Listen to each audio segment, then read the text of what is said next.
ಊರಿನಲ್ಲಿ ice cream ತಿನ್ನೋ ಹಾಗೂ ಇಲ್ಲ, ಮಾರಾಟ ಮಾಡೋ ಹಾಗೂ ಇಲ್ಲ. ಐಸ್ ಕ್ರೀಮ್ ಮಾರಾಟ ಮಾಡಿದ್ರೆ 3,000 ದಂಡ, ಐಸ್ ಕ್ರೀಮ್ ತಿಂದ್ರೆ 1,000 ರೂಪಾಯಿ ದಂಡವನ್ನ ವಿಧಿಸಲಾಗ್ತಾ ಇದೆ. ಇದು ಆಂಧ್ರ ಪ್ರದೇಶದ ಕುಕ್ಕನೂರು ಗ್ರಾಮದಲ್ಲಿ ತೆಗೆದುಕೊಂಡಿರುವಂತ ನಿರ್ಧಾರ.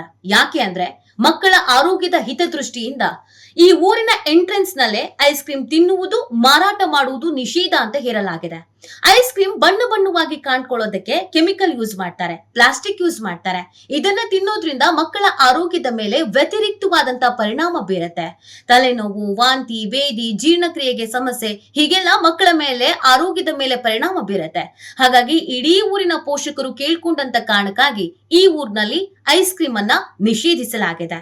ಹಾಗೇನೆ ನಮ್ಮ ರಾಜ್ಯದಲ್ಲೂ ಕೂಡ ಇದೇ ರೀತಿಯಾಗಿ ಐಸ್ ಕ್ರೀಮ್ ಅನ್ನ ನಿಷೇಧಿಸಿ ಅಂತ ಅನೇಕರು ಕೇಳ್ಕೊಳ್ತಾ ಇದ್ದಾರೆ.